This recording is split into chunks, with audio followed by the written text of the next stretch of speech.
Hello everyone, welcome back to your own channel. आज हम करने जा रहे हैं आपकी वर्कशीट नंबर 29 विषय विज्ञान कक्षा 9, हमारी डेट 15 सितंबर के लिए। तो चलिए शुरू करते हैं आज की वर्कशीट में। हमें जो हमारा टॉपिक था उत्तक, उसके अंदर हमने दो तरीके के उत्तक पढ़े थे, सरल और जटिल। तो सरल स्थायी उत्तक के अंदर हमने पैरेन्काइमा मतलब उसके 3 प्रकार थे, पैरेन्काइमा, कोलेन्काइमा, स्केलेन्काइमा।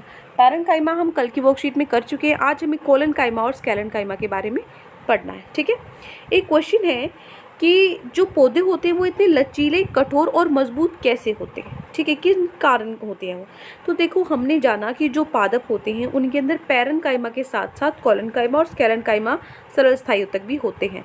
तो जो कोलेन्काइमा है ना, वो लचीलापन देता है पौधे को, और जो मजबूती है वो किससे मिलती है, स्केलेन्काइमा से। स्केलेन्काइमा से कठोर और मजबूत बनते हैं। तो इसका आंसर मिल गया, लचीले और कठोर क्यों होते हैं, स्केलेन्काइमा और कोलेन्काइमा और स्केलेन्काइमा की वजह से। ठीक है, अब इनके बारे में थोड़ा सा डिटेल में पढ़ते हैं कि और क्या कार्य है इनका, क्या करते हैं, ये कहाँ पे मिलते हैं।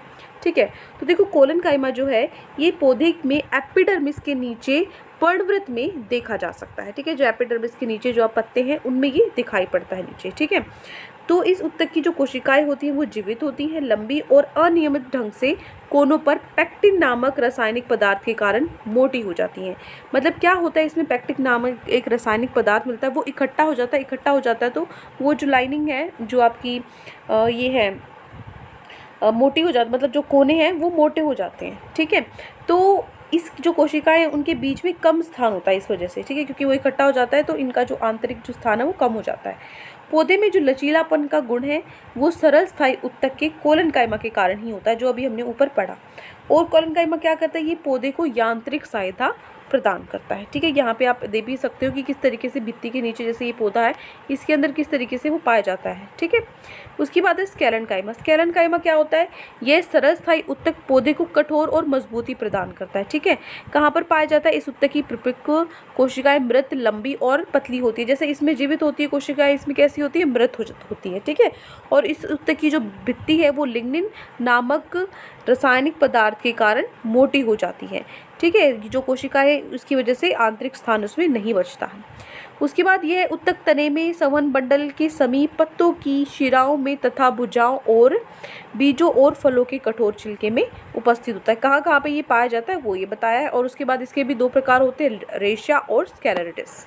ठीक है, ये हो गया कोलेन्काइमा और स्केलेन्काइमा के बारे में। यहाँ पे दिखाया भी हुआ है संकीर्ण जो ल्यूमिन है और जो लिग्निन है, इसमें ये पार्ट दिखाया भी होता है। इसका जो लिग्निन जो संकीर्ण ल्यूमिन है, ल्यूमिन वाला पार्ट इसमें बहुत कम ऐसे पतला होता है। ठीक है, और इसके अंदर ये लिग्निन कहाँ पर है, जो ये येलो पार्ट दिख रहा है ये है। ठीक है, चलिए अब हम चलते हैं हमारे क्वेश्चन आंसर्स पे। तो आज की वर्कशीट में आपके ये 5 क्वेश्चन दिए गए हैं, 5 क्वेश्चन की 1 बाय 1 हम आंसर्स कर लेते हैं। ठीक है, पहला आपका प्रश्न है, पैरेन्काइमा के अतिरिक्त 2 और सरल स्थायी उत्तकों के नाम बताइए।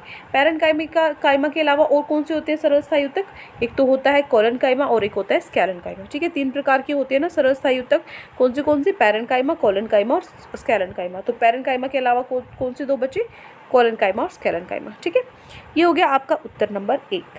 आगे बढ़ते हैं हमारे प्रश्न नंबर 2 पे।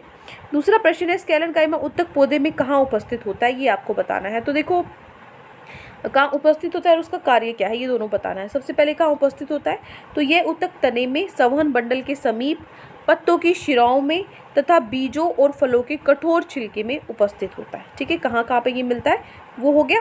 उसके बाद इसने पूछा था इसका कार्य क्या होता है। अभी हमने ऊपर भी पढ़ा था क्या होता है, कोलेन्काइमा लचीलापन मिलता है उससे, और स्केलेन्काइमा से क्या होता है, जो मजबूती है, कठोरता है वो मिलती है। तो कार्य में हम वही लिखेंगे, यह सरल स्थायी उत्तक पौधों को कठोर एवं मजबूती प्रदान करता है।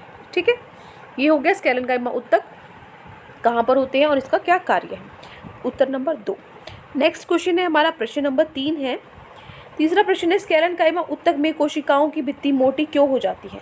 तो देखो, अभी हमने पढ़ा था कि जो इस उत्तक की भित्ति है लिग्निन नामक रासायनिक पदार्थ के कारण इतनी मोटी हो जाती है। कौन सा पदार्थ, उसमें पेक्टिन होता है, कोलेन्काइमा इसमें क्या होता है, लिग्निन होता है। ठीक है, जिसके कारण कोशिकाओं के बीच आंतरिक स्थान नहीं बचता। ठीक है, किसके कारण मोटी होती है, लिग्निन, और कोलेन्काइमा में पूछा जाए तो वो पेक्टिन के अंदर होती है। ठीक है, प्रश्न नंबर 3 हो गया। चौथा प्रश्न है हमारा, कोलेन्काइमा उत्तक पौधों में कहाँ उपस्थित होता है और इसका कार्य क्या होता है।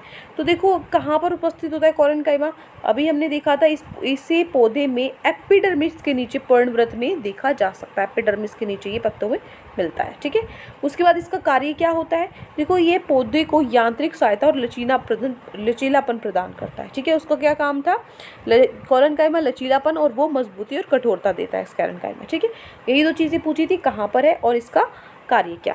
ठीक है, ये हो गया आपका प्रश्न नंबर 4। छोटे छोटे क्वेश्चन है, बिल्कुल ईजी हैं, आराम से हो जाएंगे आपको लर्न 2 बार पढ़ते ही। ठीक है, चलिए प्रश्न नंबर 4 के बाद आखिरी प्रश्न है आपका प्रश्न नंबर 5। स्क्लेरेनकाइमा और कोलेनकाइमा उत्तक में अंतर स्पष्ट कीजिए। तो क्या अंतर है दोनों में, ये देखिए। सबसे पहले कोलेनकाइमा इसमें क्या होता है, यह भी जीवित कोशिकाओं का बना होता है और स्क्लेरेनकाइमा ये निर्जीव कोशिकाओं का बना होता है। ये भी हटा दो इसमें से, चलिए मैं कर देती हूँ 1 मिनट इसको। ठीक है, तो ये जीवित कोशिकाओं का होता है। 1 मिनट, ये यहाँ पे इसको मैं ठीक कर देती हूँ। अब ठीक है, वो नाम नहीं दिखाई दे रहा था ना। चलिए,